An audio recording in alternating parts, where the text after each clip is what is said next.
Quisiera, antes de empezar, dar gracias a los profesores Araceli Striano y Adolfo Domínguez y al Instituto de Ciencias de la Antigüedad por recordarnos este hecho histórico importante para el mundo griego 2500 años después. Y no solo eso, le doy gracias por haber dejado que los vencidos, los persas, formemos parte de esta celebración y podamos presentarnos directamente. Hablar de las guerras médicas desde el punto de vista persa es tan complejo que lo primero que tenemos que plantearnos es el nombre. El mundo griego se plantó ante la Persia aqueménida en 480, cuando ya hacía 80 años de la desaparición del reino medo en favor del reino creado por Ciro, el aqueménida. Así pues, desde el punto de vista persa, debemos de centrarnos en la Persia aqueménida y no en el reino medo, si buscamos contemporaneidad con las guerras médicas. Las fuentes aqueménidas que nos dejan los reyes contemporáneos a los enfrentamientos, Darío y Jerjes, son muy escasas. Para entender el tema que tratamos, es decir, la organización provincial y la ideología de la realeza aqueménida, son imprescindibles lo que llamamos las genealogías reales y las listas provinciales, que quedan plasmadas en las grandes inscripciones rupestres típicas del mundo aqueménida, pero también en tablillas. Son estas las que nos dan elementos propios para hablar de la construcción histórica de Persia. Ciro, el fundador del reino, y sus sucesores graban en las inscripciones su ascendencia, que es fundamental para la legitimación del poder real. Son la referencia a la antigüedad del linaje y expresan los derechos de los aqueménidas a transmitir la realeza en su familia. De todas las grandes inscripciones, ya para centrarnos en la época de las guerras médicas, vamos a ver ahora solo las que se corresponden con Darío y Jerjes y lo haremos por orden cronológico, desde la más antigua, que es la de Darío en Begistún en el 522, a la más moderna, que es la de Jerjes en Persépolis en el 480. La inscripción trilingüe de Begistún es la más antigua, la más larga de las inscripciones aqueménidas y quizás la más conocida. Se encuentra en una roca situada en una vía militar y caravanera que va de Mesopotamia a Ecbatana, la actual Hamadán, es decir, la antigua capital del reino medo. Darío dejó esculpido un relieve como dominador de pueblos y sediciones, con la bendición del dios Ahura Mazda. Aquí Darío justifica su subida al trono y habla de su genealogía.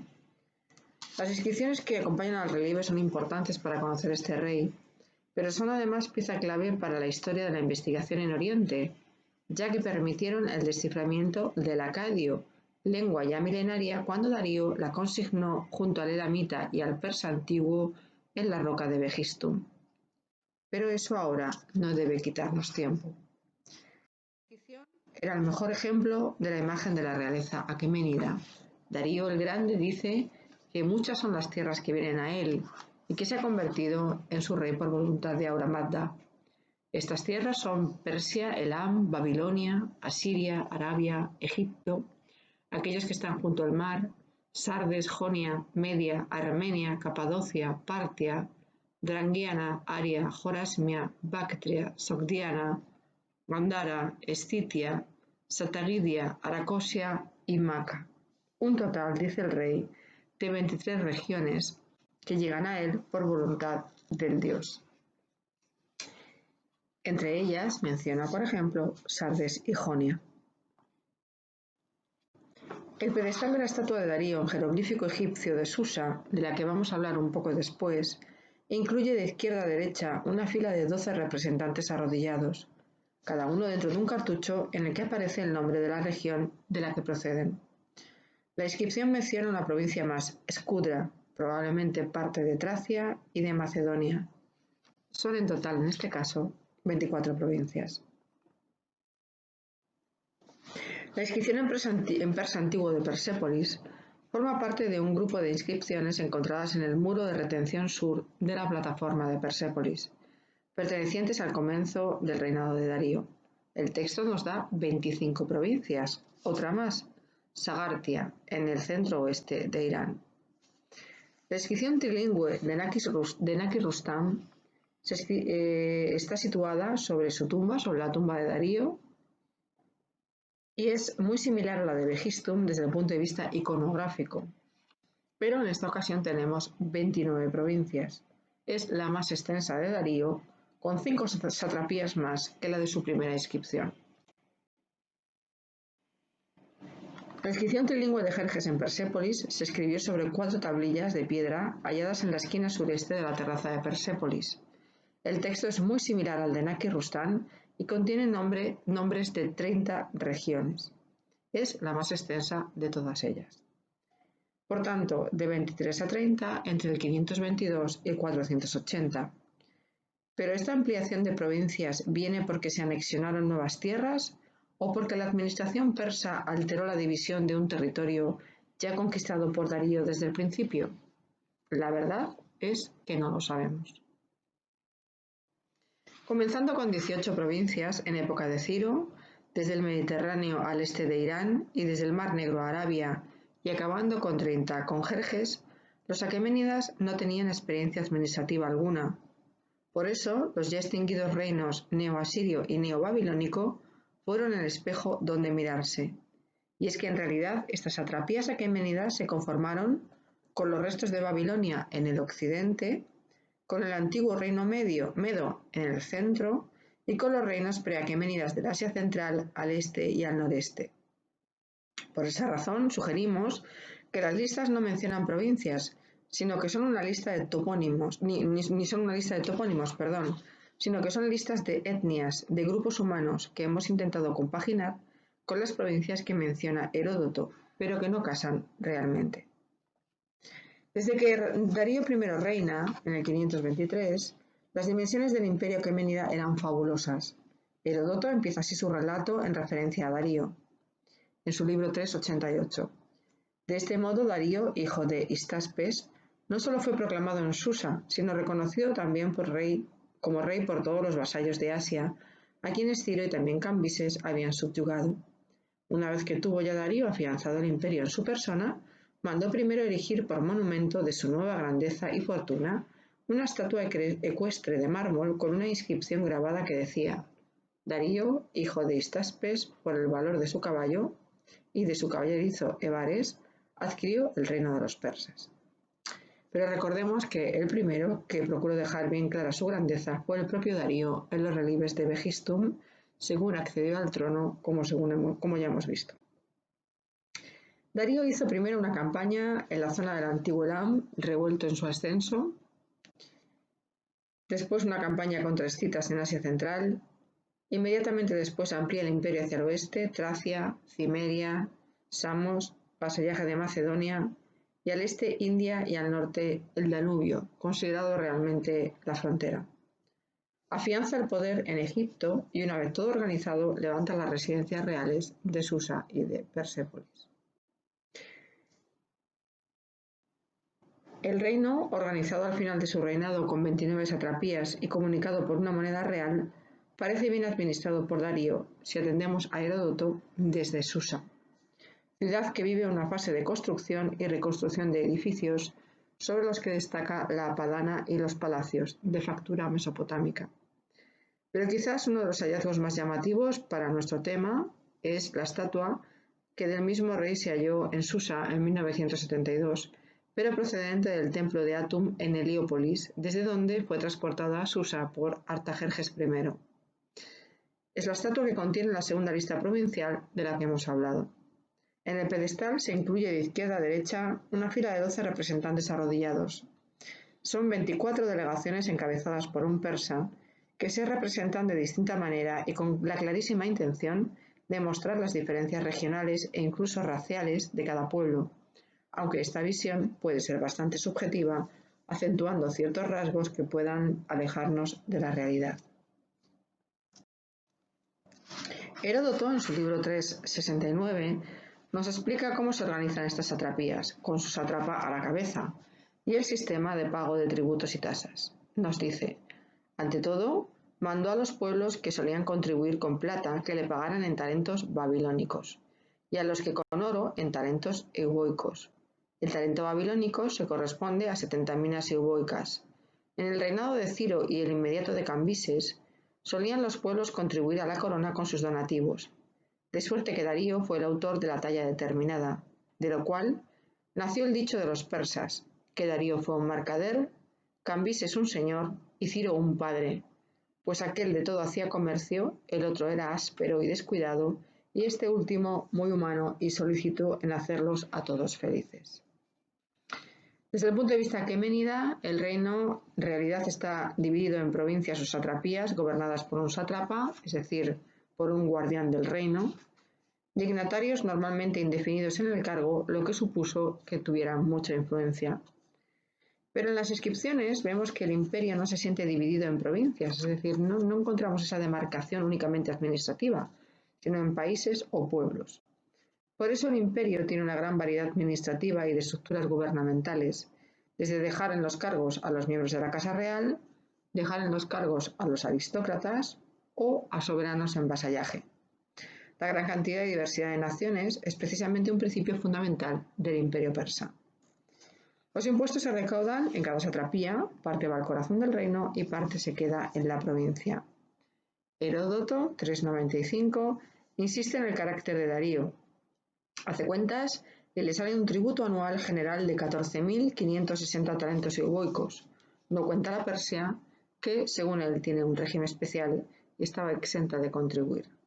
Con todo, Heródoto nos dice inmediatamente después, estos eran los ingresos. Corriendo el tiempo, se le añadió el tributo que después le pagaron las islas de Asia Menor, como los vasallos que llegó a tener en Europa hasta la misma Tesalia. El modo como el persa guarda sus tesoros en el erario es derramar oro y plata derretida en unas tinajas de barro hasta llenarlas y retirarlas después de cuajado el metal, de suerte que cuando necesita dinero va cortando ya aquellos pilones de oro y plata que para la ocasión hubiera menester. Pero la riqueza de Darío quedó realmente impresa no en Susa, no en Pasargada levantada por Ciro, sino en la ciudad que comenzó a erigir como sede de esa realeza, Persépolis, y que hubo de ser continuada por su sucesor, Jerjes. Esa realeza también quedó marcada en su tumba hipogeo excavada en el acantilado de Naki Rustam, a solo 6 kilómetros de su magnífica ciudad, y que acabó siendo la primera de una necrópolis real, puesto que Darío terminó acompañado por sus sucesores Jerjes, Artajerjes I y Darío II. Quizás Darío quiso enterrarse con sus parientes más cercanos, como sus padres que le sobrevivieron, ya que Cesias nos informa que los padres de Darío visitaron la tumba de su hijo. El hijo de Darío, Jerjes, conservó íntegramente el territorio de su padre, pese a los textos griegos que lo tachan de incapaz y de déspota, un fracaso en lo militar y en lo político. Pero al contrario, llegó a dar más cohesión al reino y a consolidar algunas de sus fronteras. Su enfrentamiento con las polis griegas distorsionó la información que los griegos nos dieron de él. No olvidemos que Heródoto escribe sobre Jerjes 2 generaciones después de la derrota de Salamina, y acabó siendo cobarde, cruel e inepto. Los griegos nos dicen que Persia inicia con Jerjes un periodo de decadencia, de degradación moral y ética, pero no fue así. Con Jerjes llegó el apogeo cultural a Persia, la capacidad de evitar rebeliones o de aplastarlas, por ejemplo en Egipto o en Babilonia, y de consolidar las últimas regiones conquistadas. Sin embargo, fracasa en su intento de obligar a los griegos a aceptar la soberanía persa y a convertir el Egeo en un mar interior persa. Mientras Tebas o Tesalia aceptaban esa soberanía y Argos se mostraba neutral, la Liga Helena se enfrentó a los persas en 480, y lo que sucedió ya lo han contado desde diversos puntos de vista mis compañeros. Es imposible, eso sí, un relato desde el punto de vista persa, ya que el enfrentamiento con los griegos jamás quedó consignado. En 465, Jerjes y su heredero Darío mueren en un atentado provocado, según Diodoro, por Artabano, el jefe de la Guardia Real, y le sucede otro hijo de Jerjes, Artajerjes I. Bien, no vamos a seguir recorriendo más reyes persas porque se quedarían fuera de la cronología, entonces vamos a hablar un poquito sobre la realeza aqueménida. La realeza aqueménida se concentra en una figura que adopta el título medo de Shah, o rey. Este título es modificado por los aqueménidas. La figura real será llamada Shah-Hansah, Basileus Basileón, rey de reyes. Será también rey grande, rey de los países, rey de reyes del Irán y del no Irán. Un préstamo asirio a través de los medos.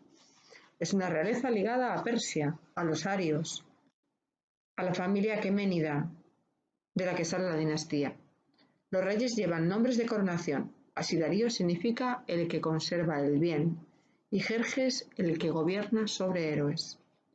Los reyes aqueménidas están legitimados por gracia del dios Ahura Mazda y como representante del dios están dotados del Farnaj. De acuerdo con un antiguo mito, el rey Amsid perdió su realeza cuando perdió su Farnaj. Desde entonces, todos los reyes iranios se esforzaron por demostrar que eran el receptáculo del Farnaj y no lo podían perder, porque el Farnaj supone el resplandor o el carisma conferido a los dioses por los dioses al rey. Por este fenómeno, los súbditos obedecen, son leales, pagan impuestos y realizan la prestación militar. Por la misma razón, el rey es legislador y juez, tiene autoridad y poder, pero depende de Ahura Mazda, quien le confiere todas esas prerrogativas.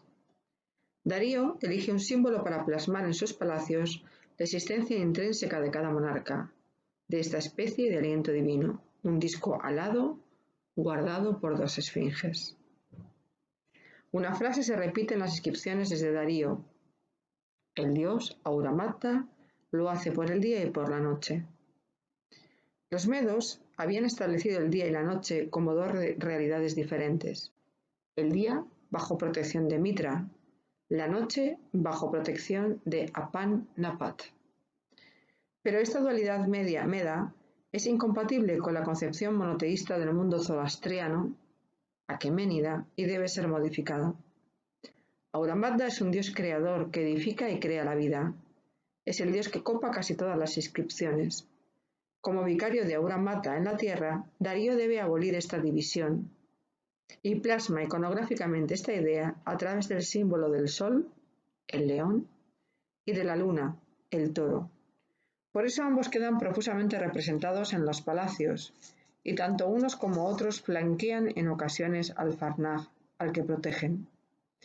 Aunque ambos símbolos son más comunes en otras culturas, lo novedoso del mundo aqueménida es que el león ataca al toro y éste se revuelve contra el león, creando un equilibrio entre dos animales tan dispares.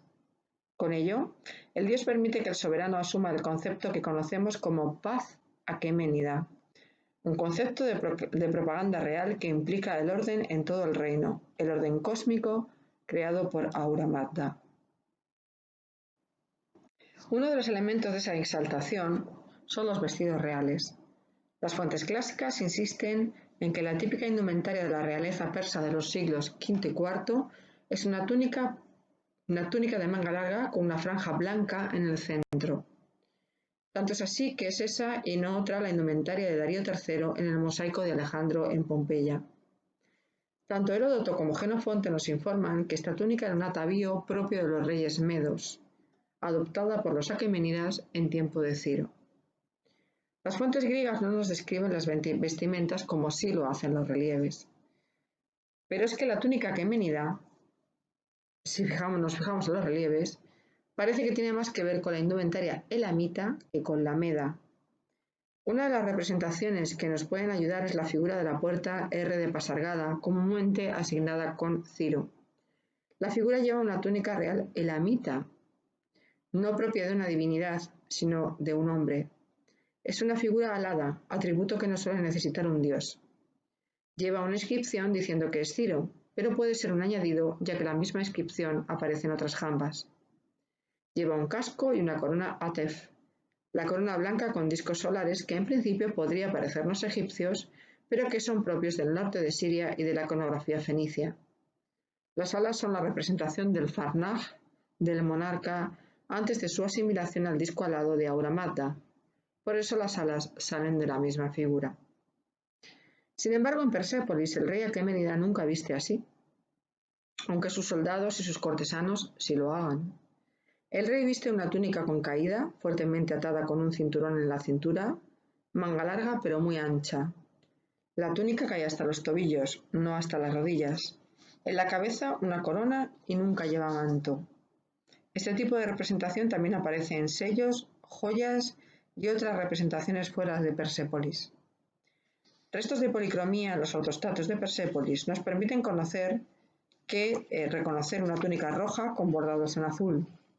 Uno de los mejor reconstruidos, o que se puede ver mejor, es el traje de Jerjes I en el hall principal del harem en la puerta norte Jamba Oeste. La túnica está decorada con dobles círculos. La parte alta de las mangas, los círculos encierran o bien una flor de loto abierta o 4 flores de loto cerradas alrededor de un círculo. El resto de la túnica representa el árbol de la vida dentro de los círculos y un ribete de leones. Es una iconografía tomada directamente del arte asirio. En cualquier caso, el símbolo de la existencia de la realeza aqueménida, la esencia de la realeza aqueménida, residencia real, centro administrativo, centro celebrativo de la llamada paz aqueménida, lugar de encuentro y banquete a la espera de la audiencia real y reunión de todo el mundo conocido, es Persépolis. La mayor parte de los edificios públicos se situaron en una terraza de roca natural que eleva el conjunto consecuentemente sobre la llanura que se divisa entre sus lados y las montañas que la cierran por el norte. Sobre esta terraza se levantaron 15 edificios, como por ejemplo la Padana, la Sala de las 100 columnas, la Puerta de Jerjes o el Tesoro. Persépolis aunó carácter sagrado y ceremonial con el administrativo propio de una capital de estado. Su magnífica decoración y su trazado premeditado hicieron pensar en un principio que estábamos ante un lugar solo y exclusivamente ceremonial, que giraba en torno a la figura del Rey de Reyes y del vasallaje que como tal debía recibir. Sin embargo, los textos que la ciudad nos ha legado, como las llamadas tablillas de fortificación de Persépolis, nos hablan de un centro administrativo a nivel estatal. La mayor glorificación de la realeza aqueménida quedó plasmada en la Padana, construida sobre una plataforma decorada con magníficos bajorrelieves en su fachada y en las escaleras que dan acceso a los edificios. Los relieves muestran al rey persa entronizado, hacia el que se acercan delegaciones de hasta 23 pueblos que le rinden vasallaje: medos, elamitas, babilonios, lidios, escitas, indios, egipcios, nubios, libios, todos vestidos con sus trajes tradicionales, todos ofreciendo presentes de sus regiones de origen, todos respirando una epifanía que parece no tener fin. Los elamitas portan leones y armas, los lidios brazaletes y vasos de metal, los medos vestidos, brazaletes y espadas, los indios descalzos traen un yugo, los de la Capadocia lana de sus carneros, los de Maca sus dobles hachas, símbolo nacional aún de Omán. Es decir, las figuras no son estereotipadas, sino que se intentan marcar las diferencias. En el panel central se muestra al rey sobre un trono, detrás de él los guardas y otros soldados. El rey es la figura dominante en los relieves de todo Persépolis.